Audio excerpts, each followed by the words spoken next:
Hey, welcome back. Southside Sippers here. I'm John. Hi, I'm Kaya. We've got Tom, Master's Keep. Master's Keep. So Tom is back.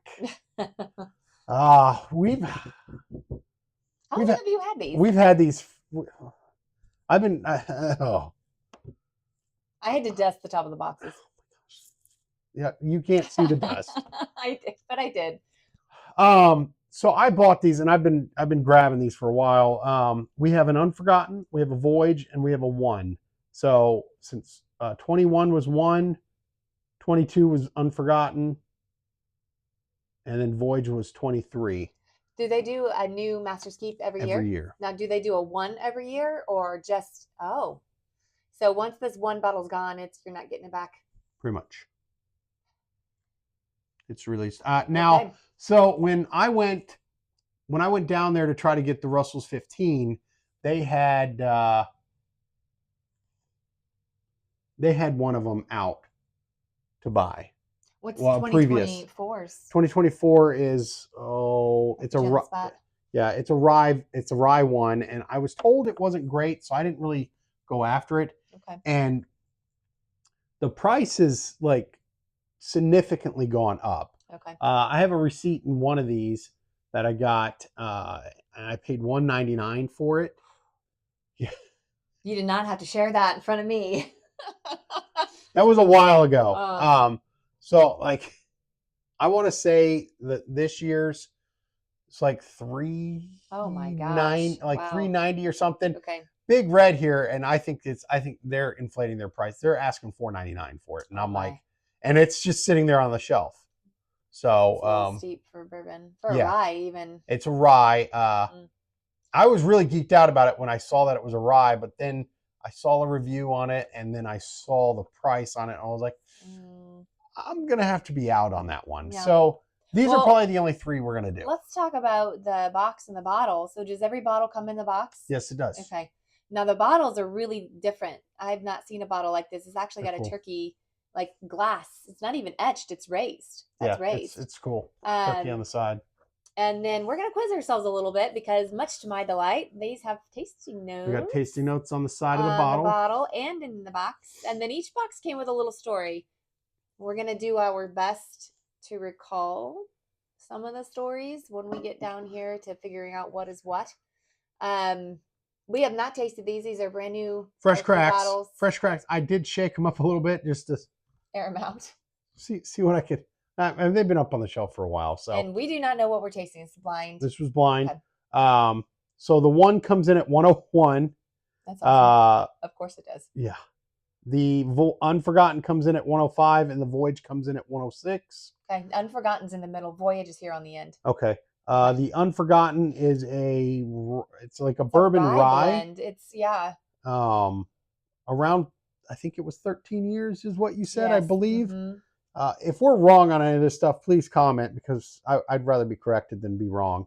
The Voyage is rum finished. This is cool. So this is pretty exciting because I forgot about that. So I can add that to our rum video when we decide to start doing that.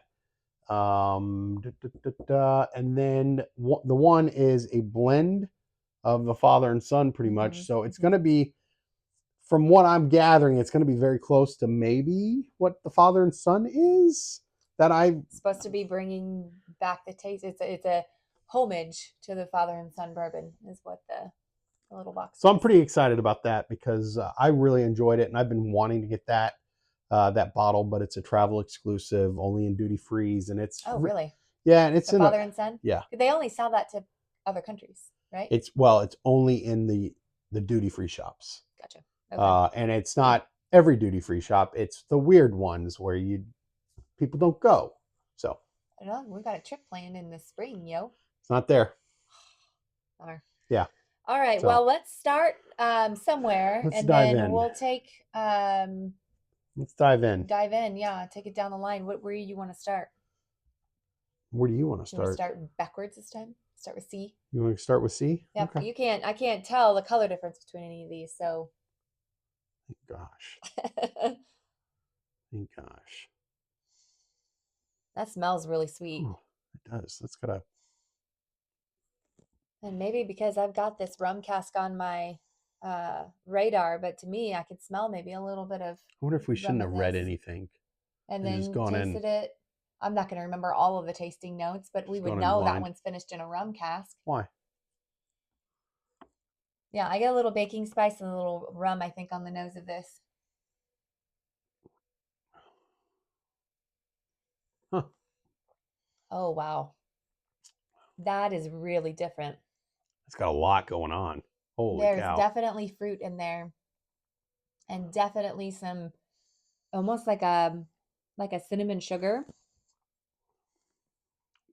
And then I'm gonna trust my gut here. I think this has got a rum finish. I'm gonna go out on a limb and I could be so totally wrong. You gonna write that down? I am. I'm gonna take a second sip, make sure I'm not gonna change my mind.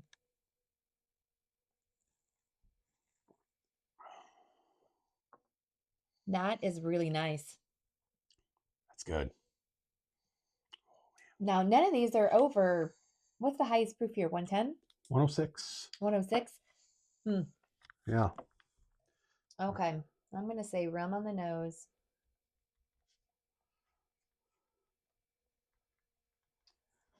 And then a fruit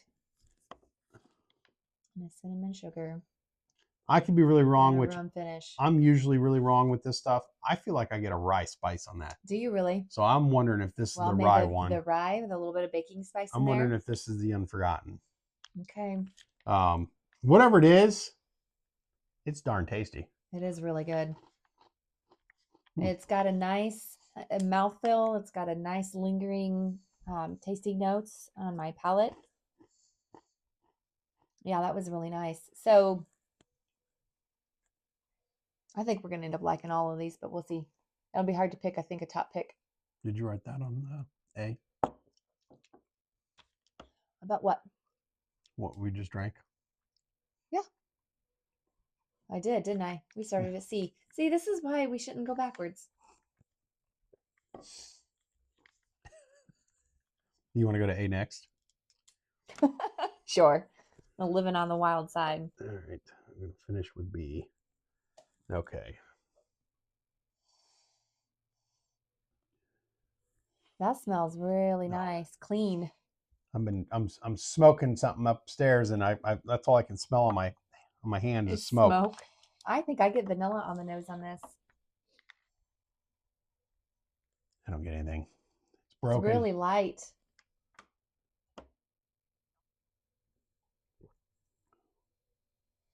Ooh. A little lighter on the mouthfeel. It's got an oaky middle. It's yeah. I was gonna say Ooh. that's got some oak to it. Yeah. Hmm. Trying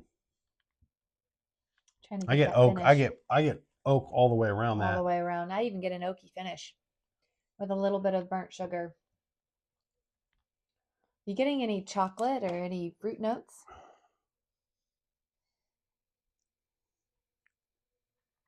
Or any smoke? Leather? No, I get No. I get a lot of oak. A lot of oak, and I don't know what that would be, but that one I'm not a big fan of. It's too much oak for me. It's too woody. I said it. What of it? All right. I'm going to guess that one is that. Let's see what B is. There's something else. There's a hint of something else there in that aftertaste, but I can't quite nail that down. All I could get was oak. Almost like a nutty. Get some nuts. It's really subtle. What kind of nuts? Like pecans or peanut or walnut? Almond? Almost like an almond. Really? I'm going to add that to my notes here. All right. Well, bummer. A, not super great. Not as good as C was. Oh, C was really I'm going to tasty. go back to E or A and put a dash of water in it, see if I can't tame some of that oak down once we get through these. Uh-huh. Now I get a little caramel on the nose of B. No?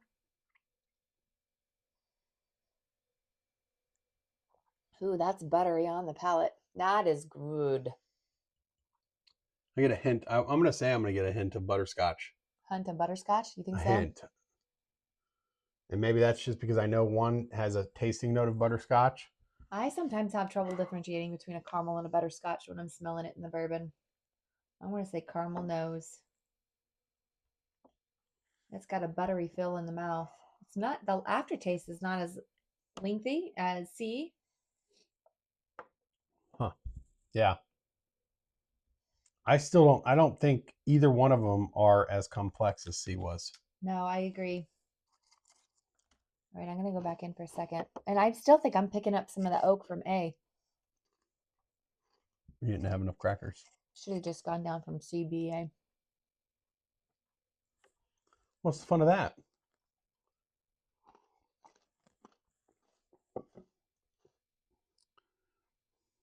Huh.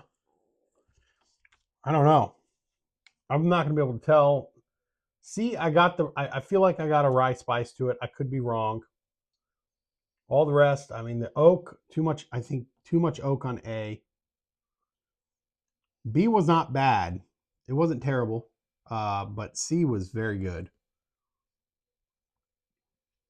And a little bit more oak after the cracker even. On B? Yeah. None of them none of them are giving me any kind of burn at all. Mm-mm. I'm not getting a hug. Now I'm starting to breathe a little bit, but none of them are giving me that hug. I get a little baking spice on that one. And a little oak. I'm going to say that the B is the rye.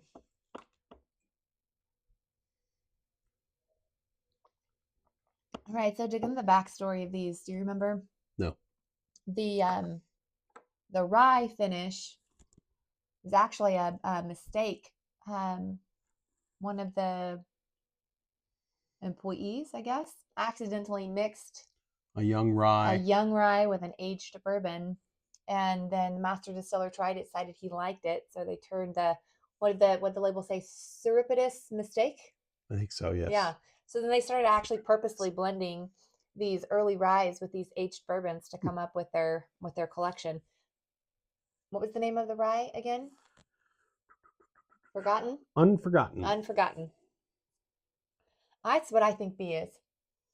A rye of 13 years. 13 years, that's right. The voyage, I believe from what we read, was a 14-year. No, 10-year bourbon. 10-year bourbon, but 9 or 10-year bourbon, but it was aged for 14 years in a rum cask, barrel? which is so cool. Now, it was aged in Kentucky, but the casks came from Jamaica. From Appleton's.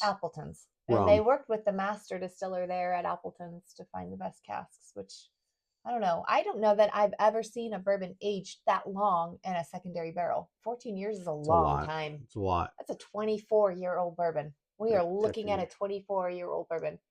Kind of, yeah. That's blows my mind. I think that's awesome. And then we kind of talked about the one. The one, it's the blend. A blend. So father and son. The father likes middle-aged bourbons 8 to 10 years. The son likes bourbons 10 to 14. So they kind of blended middle-aged with an older age bourbon to come up with father and son, or the one. So kind of a neat little backstory there. And John has mentioned this before. He's actually tried father and son at the Neat Bar in Kentucky and fell in love with it there. It's good. I'm going to have to hunt down that duty free. It's in a country I don't think we want to go to. Just say I'm always up for a vacation adventure. And maybe not. I mean, you may not be able to get out of that country. I don't know. They're really cool tops with some copper on it.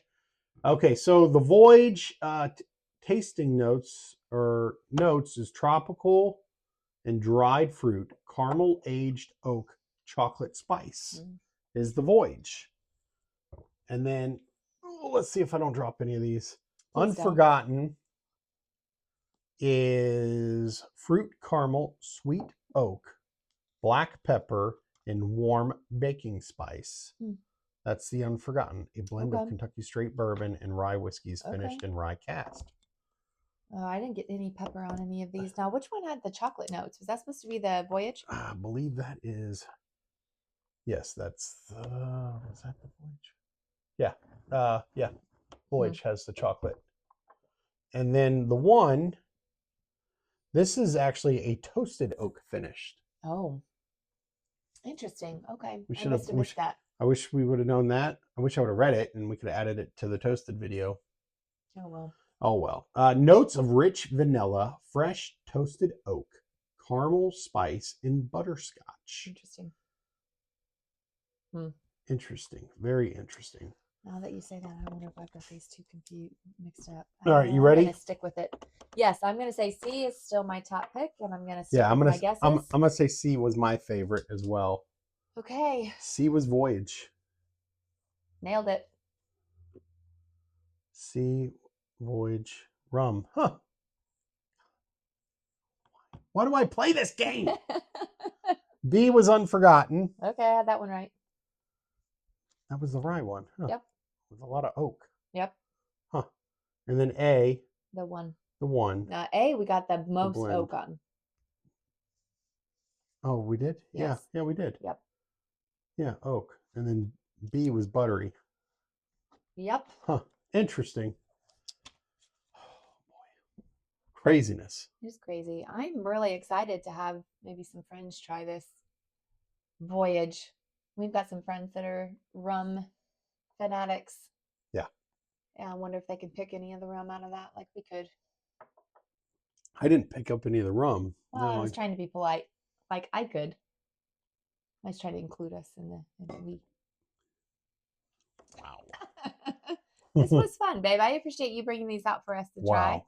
Yeah. Thank you, Chris, for suggesting that we give these a go. He suggested that for our video. So yeah, we would recommend either one of these, but Voyage your top pick, rum finished. I would not pay a stupid amount for this. No. And I probably, unfortunately, there's so much good bourbon out there for a more reasonable price. I don't know if I'd go $200 for another bottle of this unless we try it and we're like, oh my gosh, this is the best stuff we've ever had. Yeah, it'd be nice to taste it before you bought it. So I don't know if I'd recommend going out and buying it, but I would definitely recommend going somewhere and trying it. It's my opinion. Guys, that's my opinion. Yep. Thanks for watching and leave us a comment, like, subscribe. Sip responsible, guys. Bye-bye.